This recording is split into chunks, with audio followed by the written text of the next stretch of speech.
Riflettiamoci, rubrica a cura di Silvia Brindisi e Federico Mancini.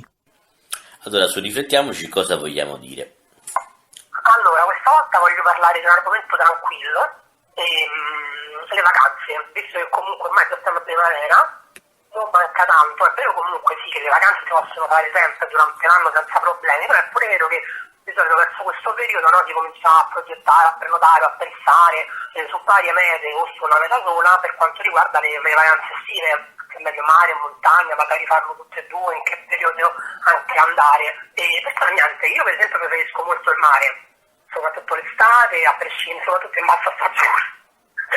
Cioè se sia un'isola o comunque se sia anche una città europea. E volevo sapere invece te che di solito come organizzi le vacanze, dove ti piace andare ai nostri ascoltatori.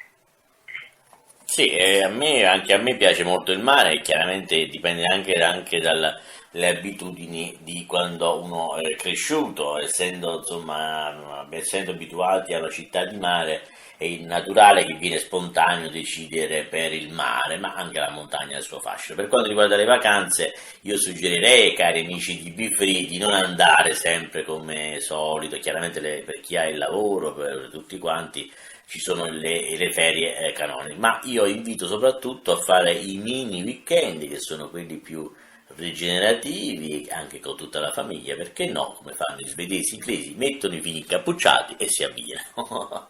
Quindi insomma anche... Infatti ho avuto la fortuna, per dirti, mi ci ritrovo perché mi sono avuto la fortuna di essere cresciuta sia al mare che in montagna. Infatti comunque oltre al mare ovviamente soprattutto estero, e spesso al mio rifugio in provincia di Salerno, dove comunque come posso vado con piacere, che comunque è una montagna però sta vicino sempre al mare, perciò vado doppiamente contenta.